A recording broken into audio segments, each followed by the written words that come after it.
Herkese selam arkadaşlar. Bugün yine ETS 2'deyiz. Gördüğünüz gibi grafiğimiz artık değişti. Sonunda başarabildim. Snowy Moon vardı biliyorsunuz. Grafik modu demeyelim de bir filtre programı diyebiliriz aslında buna. Bir mod değil çünkü o.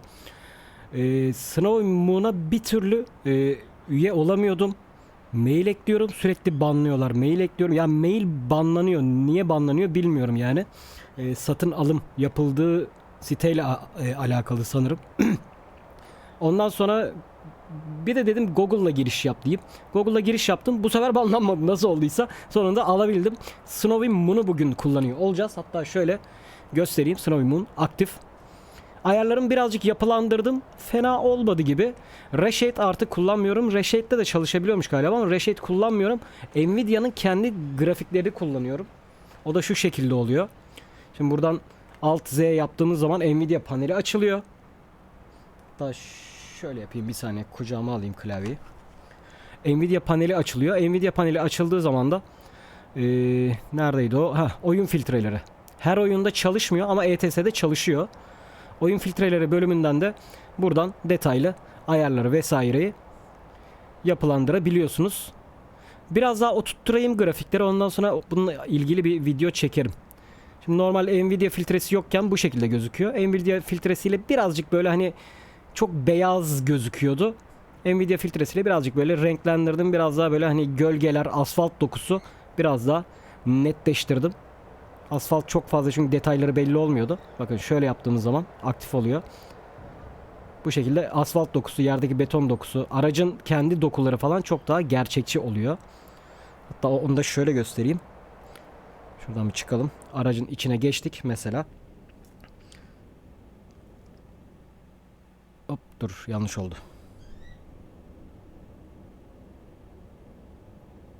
Neydi ya? Alt F3 değil miydi o? Şöyle Aracın içerisi böyle gözüküyor. Şunu şöyle aktif ettiğimiz zaman bu şekilde biraz daha dokular daha net gözüküyor. Çok beyazlık olmuyor. Ben böyle daha çok sevdim. Hem etraf da çok böyle aşırı soluk gözükmüyor. Biraz daha renkli gözüküyor. Yeşillikler falan. Biraz daha oturtturayım. Pozlama, kontrast, ayrıntılar seçenekleriyle birazcık oynuyorum ben. Farklı bir sürü seçenek var ama ben bunlarla oynayarak birazcık yapılandırdım. Bakarız detaylara. Şimdi 1.59 beta sürümdeyiz biliyorsunuz. Bu arada bu modmuş vesairemiş. Steam Atölye'de grafik modu falan vardı. Onu da aktif ettim. Onu kullanıyorum. Biraz böyle hani dediğim gibi oturtturayım bazı şeyleri. Onunla alakalı çekerim. Onları araştırırken bir de ekstradan Steam Atölye'de şöyle bir mod da buldum.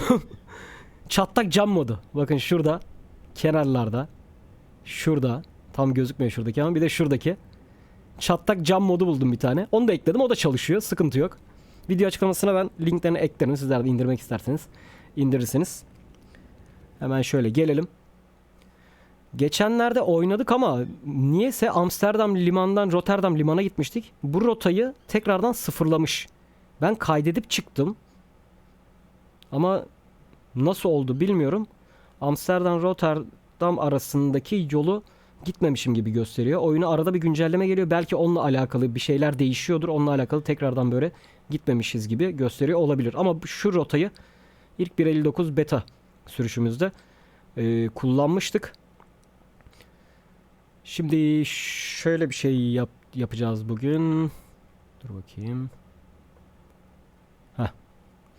Yine Amsterdam'dan başlayacağız. Benzinlikten başlayacağız. Şuradan yukarı doğru Groningen tarafına doğru bir rota çizdim. Buraya gideceğiz. Benelux bölgesi biliyorsunuz güncellenmişti. Benelux bölgesinin yenilenen, güncellenmiş yollarıyla oynayacağız. Haydi bakalım. Dediğim gibi ilk Snowy Moon tecrübemiz. FPS de fena değil. 80 FPS içeride. 80-85 arası gidip geliyor. Yağmurlu havasında yaptım. Yağmurlu grafikleri falan da güzel. Onları falan da zamanla oynarız, gösteririz. Zaten siz benden daha iyi biliyorsunuzdur. Ben oynayamadım ki. Beni sürekli hesaptan banladıkları için. Ama bu çoğu kişide varmış yani. Bu sanırım o siteyle alakalı. Patreon muydu? Patreon'la sanırım alakalı bir durum bu. Haydi bakalım çıkalım yolumuza.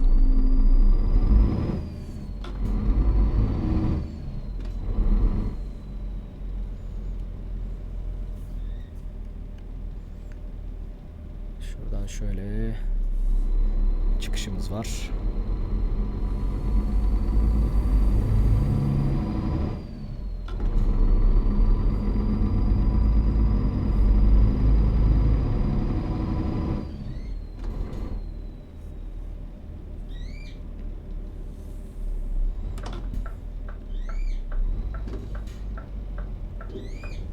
Bu arada size kötü bir haberim var.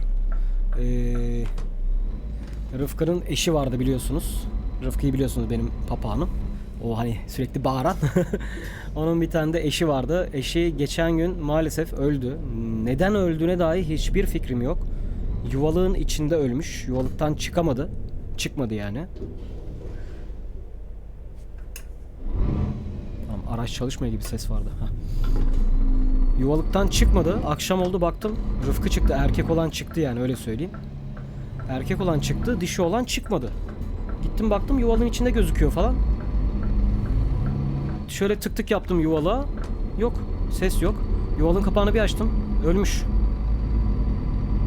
Yani 2 sene falan oldu. 2 seneden belki fazla oldu. Rıfkı'ya eşti.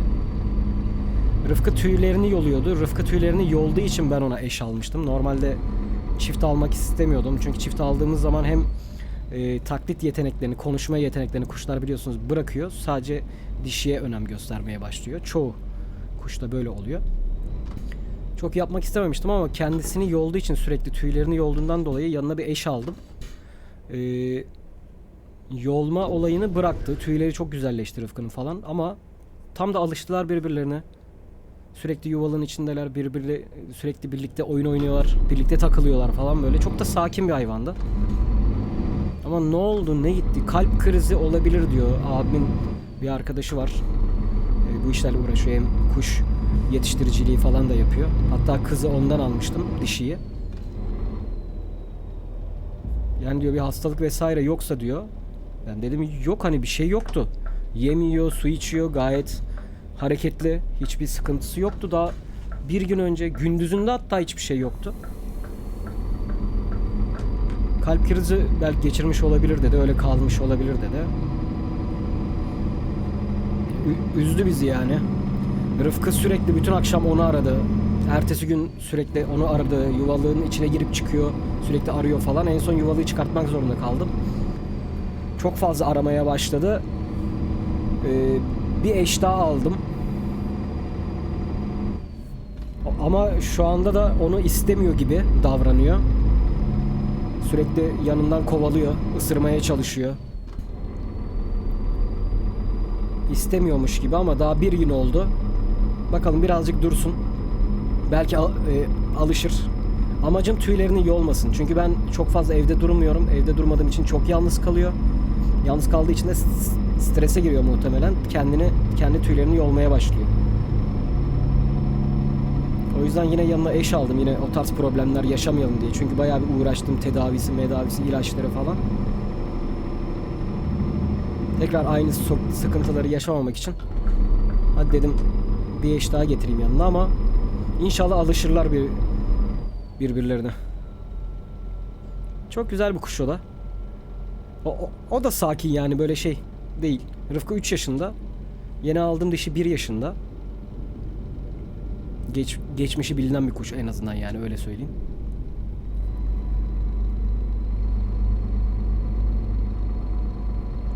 Yine sultan papağanı tabii ki. Sultan papağanın yanına gidip de muhabbet kuşu eş alacak halimiz yok. Ama bakalım, inşallah alışırlar birbirlerine. O da çok böyle sakin, sessiz, sakin bir kuş. Diğer dişi olan da öyleydi. Bu da öyle. Dayı, polis görünce niye öyle bir hamle yaptın ya?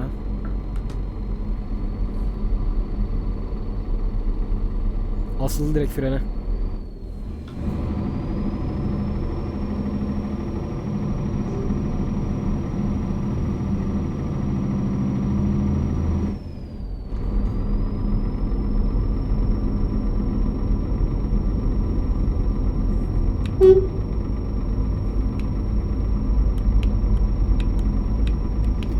Evet Evet abi, sanırım 1.59'da alakalı. Bak, kornaya basıyorum. Az önce bastım. Hiç ses çıkmadı bak. Havalı korna az önce hiç çalışmadı. Geçen otobüste de bu problemi yaşamıştık biliyorsunuz. Kornalar çalışmıyordu. Sinyal sesleri falan çalışmıyordu. Burada bu arada açılır kapanır bir köprü var. Yan dönüyor köprü.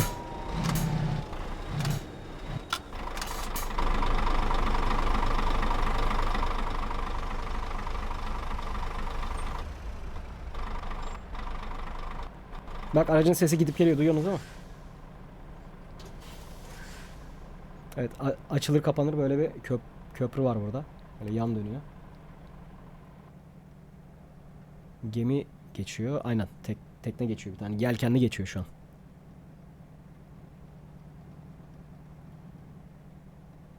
Her iki taraf da. Karşı taraf da bekliyor. Biz de bekliyoruz şimdi.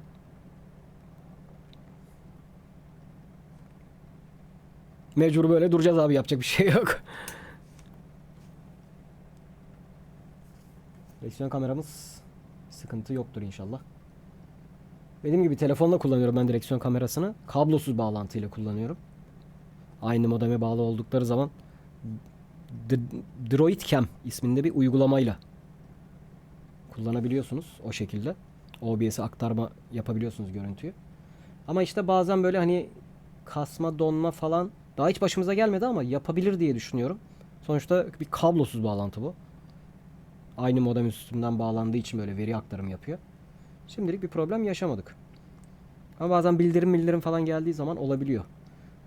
Uçak moduna da almak istemiyorum. Uçak moduna alırsam Wi-Fi de devre dışı kalıyor. Wi-Fi devre dışı kalırsa bu sefer görüntüyü aktaramayız.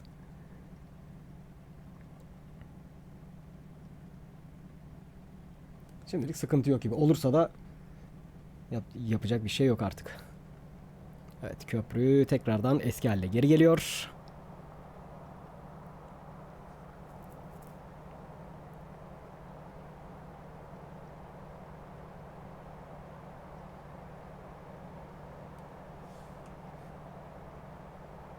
Haydi yavrum, haydi yavrum, aç artık kapıları. Kapılar açıldı. Devam.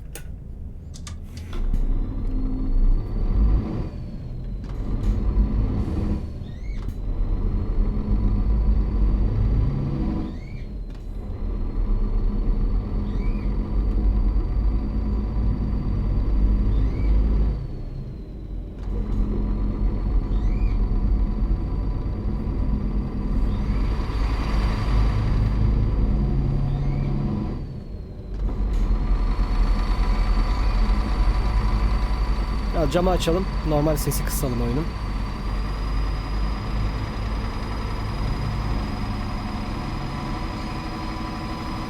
Bu Engine Voice Records'un ses modu. Scania ses modu. Eskilerden bir ses modu. Ücretli bir mod tabii ki bu.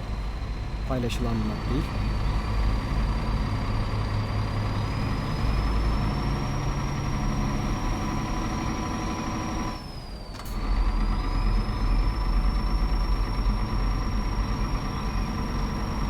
Bu yan tarafta böyle bir dinlenme alanı gibi bir yer var. Sol tarafta da fotoğraf çekme alanı var bu arada.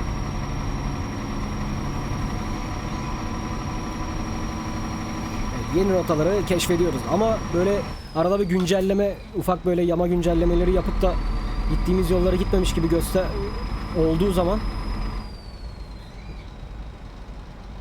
nereye gittik, nereye gitmedik bu sefer kafamız karışabiliyor. Hadi ilk yolu gittiğimizi hatırlıyoruz orayı da.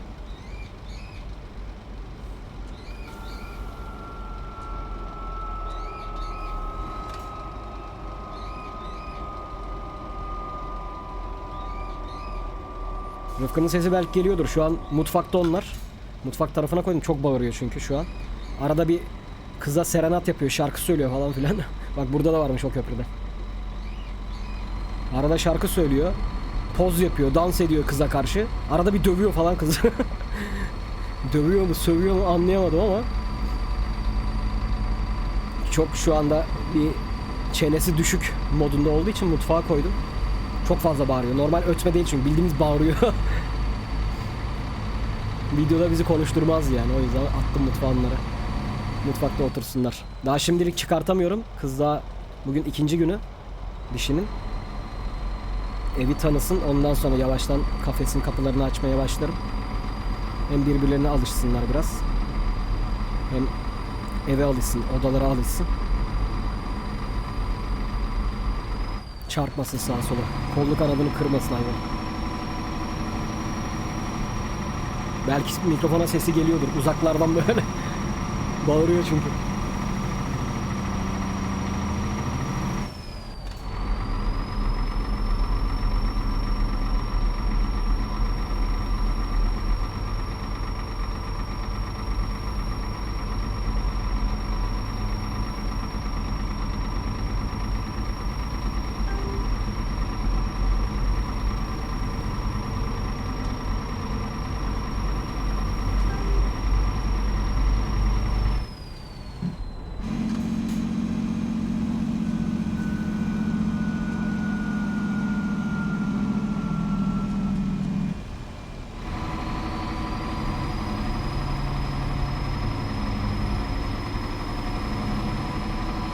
Sizce grafik nasıl? Nasıl olmuş? Benim çok hoşuma gitti. Ben çok beğendim. Ben bu tarz böyle bulutlu, çok güneş olmayan, açık hava olmayacak, böyle bulutlu olacak. Bilmiyorum, benim hoşuma gitti grafik.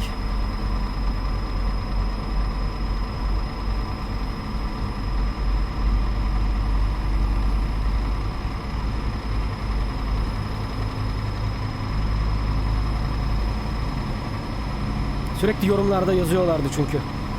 Eskiden Snowman problemliydi. Çalışmıyordu. Düzgün çalışmıyordu. Her araçta çalışmıyordu. Gösterge paneli gözükmüyordu. Siyah oluyordu.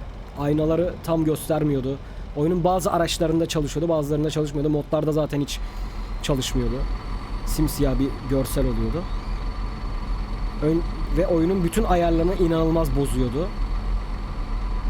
Sonradan bayağı bir topladı yapımcısı bunu. Hani ben de takip ediyordum. Bir ara hatta pazar günleri ücretsiz yayınlanıyor bu mod.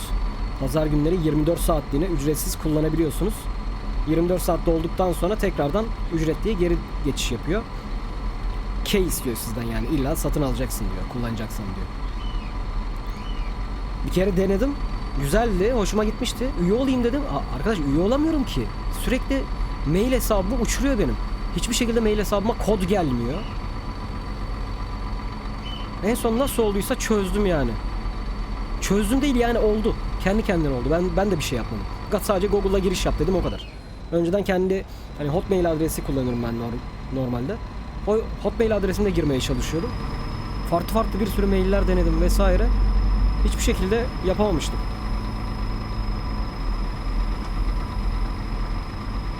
En son oldu ve çalıştı. Sürekli dediğim gibi yorumlara yazıyordunuz. Evet biliyorum, var öyle bir mod. Güzel de bir mod ama yani çalışmıyor ki arkadaş. Yani çalıştıramıyorum ki bir türlü. Olmuyor. Ama sonunda başardım. Çok bir ücret de yok ama aylık ödüyorsunuz ücreti, bilginiz olsun. Aylık 1.1 dolar gösteriyor ama bunun vergisi vesairesi derken 1.20 dolar ödüyorsunuz. İşte o da 50-55 lira falan bir şeyler yapıyor galiba.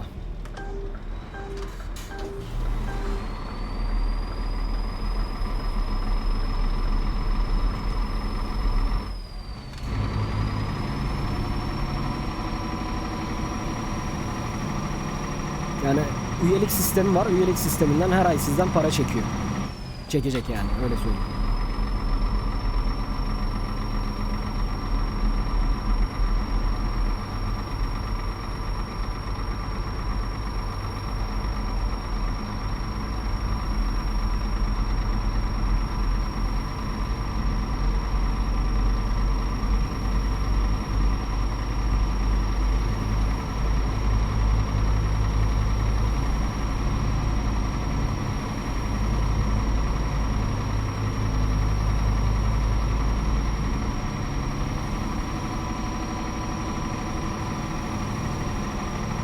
Güneş açtığı zaman mesela bu şekilde şu an. Güneşli ben de ilk defa görüyorum. Yağmurluyu denedim. O şeyi denedim işte bizim. Az önceki bulutlu, kapalı halini denedim. Güneşli ben de ilk defa görüyorum. Yani güzel duruyor. Fena değil. Daha biraz uğraşırım ben bununla. Biraz daha oturturum her şeyi. Ondan sonra isteyenler için bir video çekerim yani. Ayarlarını gösteririm. Reshade'i de isteyen çok oluyordu ama Reshade bana ait değildi arkadaşlar. Reshade'in ayarları vesairesi bana ait olmadığı için yapımcısı da paylaşmamı istemiyordu. Paylaşmamı istemediği için doğal olarak ben de paylaşamıyordum yani. Ama bu ayarları ben kendim yapılandırdığım için paylaşırım, gösteririm yani videoda.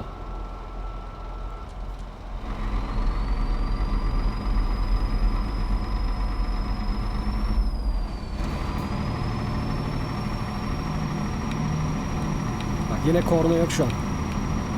Kornalar çalışmıyor şu an. Sinyal sesi geliyor. Ama kornalar yok.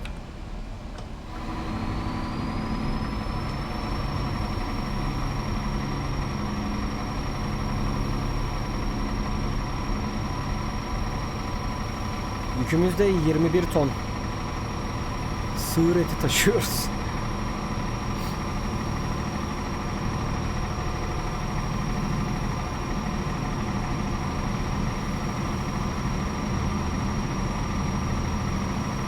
Yağmurlu da yaparız. Yağmurlu da oynarız.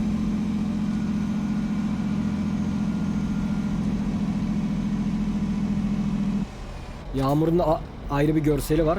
Ki Snowy Moon'un ilk olayı aslında yağmurluydu. Sonradan biraz böyle normal grafiklere çevirdiler. İlk olayı yağmurluydu. Yağmurlu görselleri çok güzel çünkü. Bir de ekstradan modlar kullanırsanız Steam Atölye'de dediğim gibi modları var. İşte yere düşen yağmur damlalarının kalitesini arttırıyor. Görüyorsunuz falan böyle. Bir de ekstra işte grafik modu falan kullandığınız zaman da Allah dönüş varmış.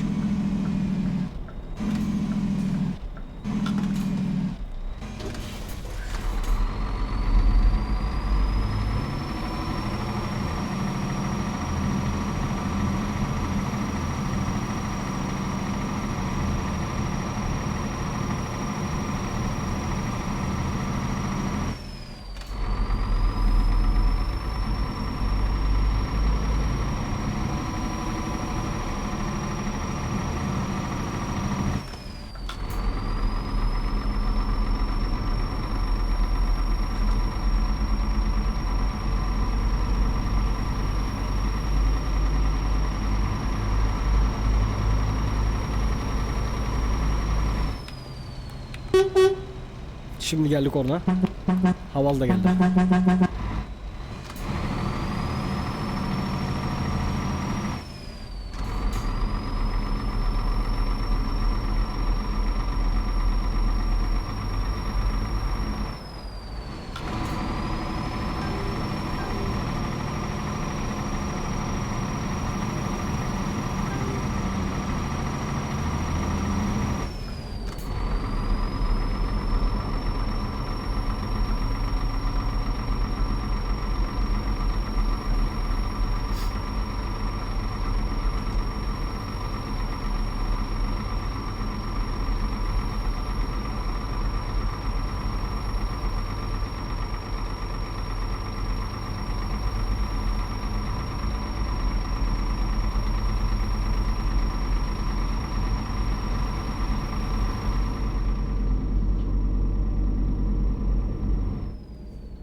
Motor freni ne kadar güçlü.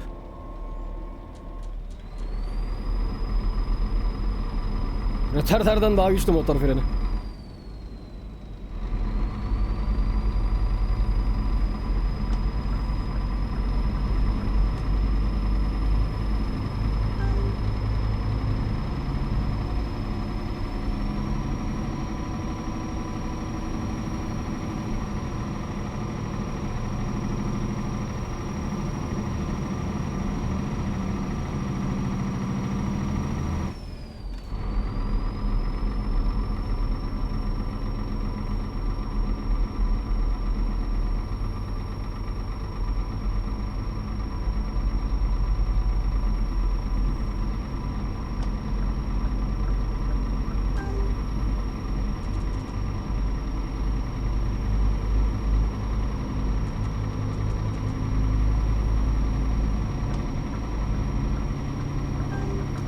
aşağı yok.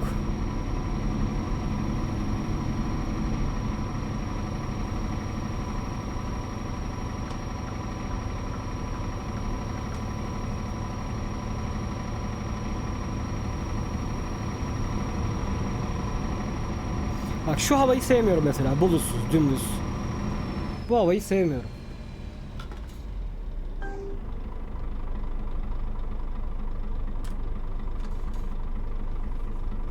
Bu tarz hava benim daha çok hoşuma gidiyor.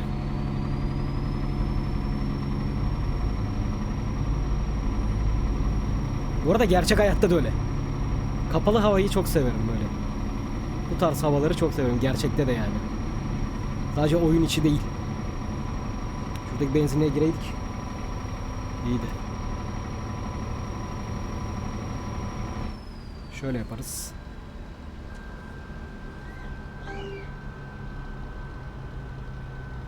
Şuradan dönüp tekrar gelebiliriz herhalde diye düşünüyorum.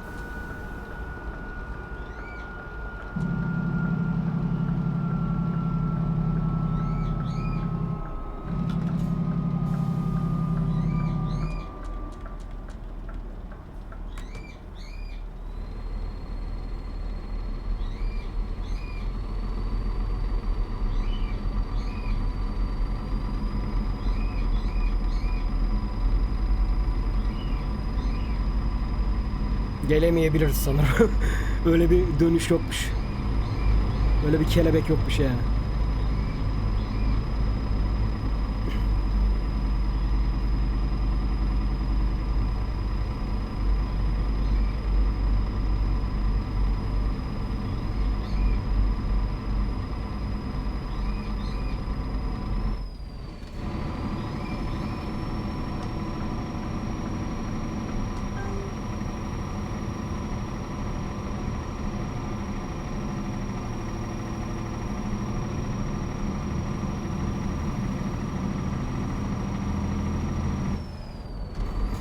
Hamburg'a mı gitsek ya? Bu kadar gidip geri dönmektense bence Hamburg'a gidelim. Hamburg'da bitirelim.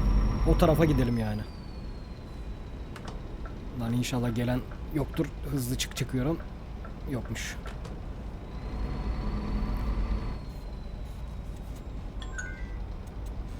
Vallahi kamera birazcık donmuş olabilir. Donuyor şu an. İyi. Tam da telefonu çalacağı tuttu. Aa yok, Hamburg'a gitmeye gerek yokmuş. Şurada ileride şey var. Tesis var sanırım. Eğer burada yolumuzun üstündeyse o tesis, oraya da girebiliriz.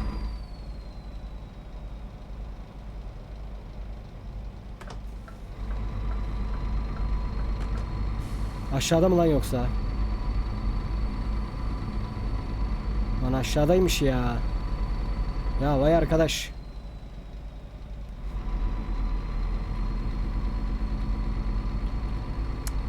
Bizim bir şekil yapmamız lazım şu anda. Başka dönebileceğimiz hiçbir yer yok ileride çünkü. Aradan geçecek bir yer de yok. Köprü üstü gidiyoruz çünkü. Eyvah. Dur bakalım biraz gidelim. Hadi bir yere gireyim, oralarda bitireyim diyorum. Yol üstünde bitirmeyeyim istiyorum. Yollar kapalı. Şimdi buradaki yol bir sağa gidiyor, bir sola gidiyor. Biz bir düz gidelim bakalım.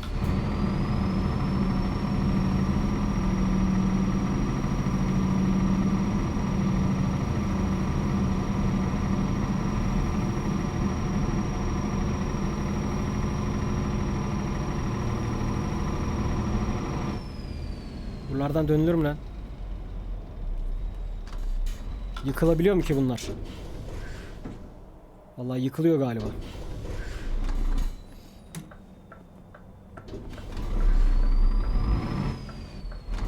Yıktım gitti.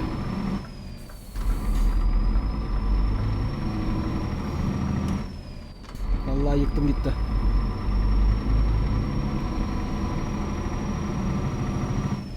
Başka yok çünkü ileride dönüş yok, bir şey yok. Bitireceğim yeri kararlaştırmadım çünkü rota çok bambaşka bir yere gidiyor. Uzak bir mesafe. Hadi kafama göre bir yerde bitiririm diyordum. Ama yol üstünde durmayalım.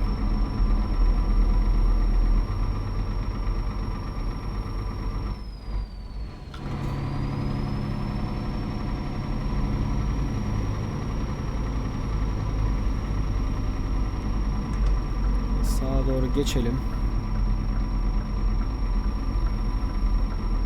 Çıkacak bir yer vardır diye düşünüyorum buralarda.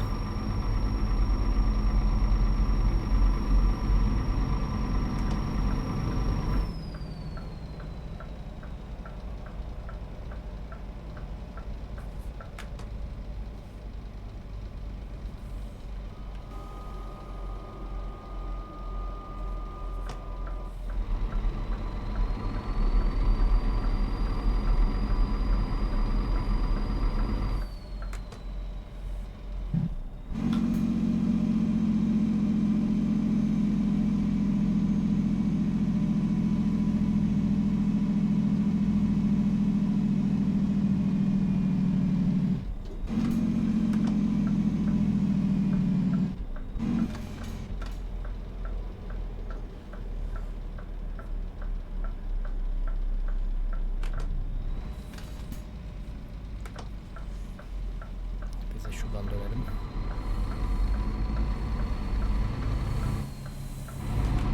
Oğlum bu yine yola bak ya. Vay arkadaş.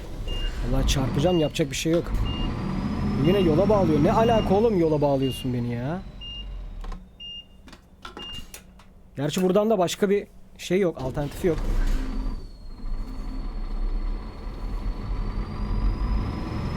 Karıştırdım trafiği.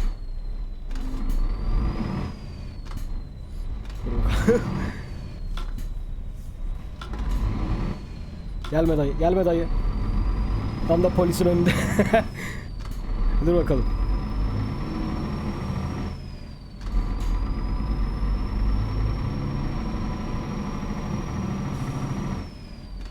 Yok abi, gidecek bir yer de yok. Ha, o park alanı var. Park alanı, ben nasıl gireceğim? Bu yolda gitmiyorsa artık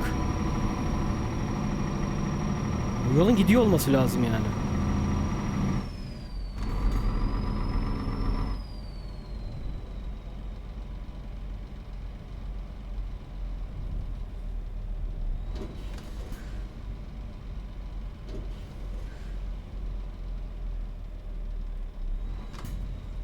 Şuradan bir dönüş gösteriyor.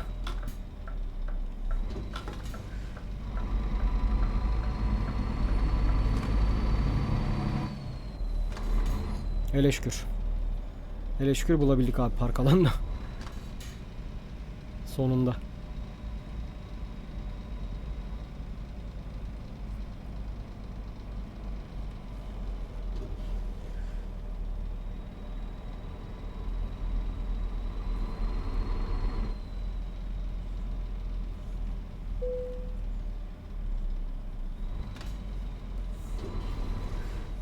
Biz de şuraya girelim.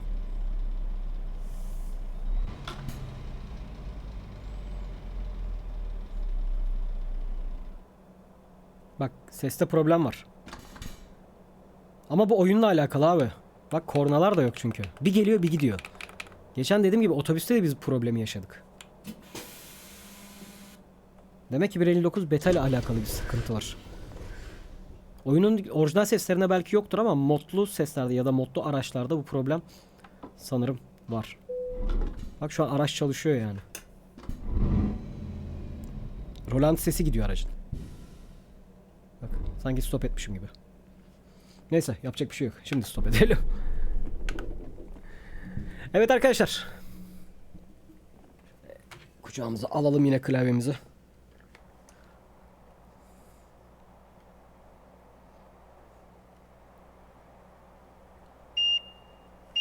Dur lan. Yanlış tuş. Şöyle güzel bir görselde bitireyim istiyorum. Şu an tam istediğim hava, istediğim görsel var çünkü. Hop. La oğlum. Tuşları çok küçük, yön tuşları. Parmaklar sığmıyor, karışıyor.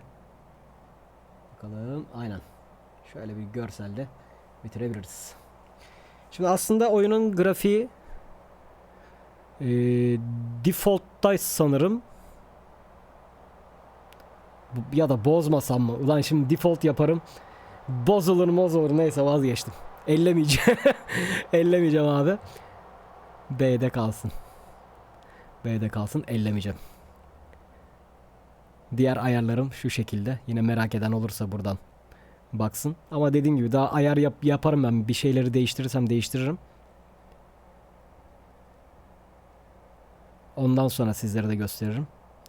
Renk ayarlarım falan bu şekilde yapılandırdım. Yani evet. İnşallah bir sıkıntı olmadan artık kullanırız. İnşallah yine hesap banlamazlar yani. Hesabımızı kapatmazlar yani. Kafalarına göre hesap kapatıyorlar. Çok şikayet var ama bu konuyla alakalı gerçekten. Forumlarda araştırdım çünkü. Bu konuyla alakalı çok şikayet var. Sürekli bir hesap kapatma olayı. Yani hesap niye bir banlama olayı oluyor? Siteyle alakalı bir sıkıntı var belli ki ama neyse inşallah olmaz yani bizde de. Evet, izlediğiniz için teşekkür ederim. Beğendiyseniz beğen butonuna basmayı unutmayın. Bir sonraki videomuzda görüşmek üzere. Kendinize iyi bakın ve hoşçakalın.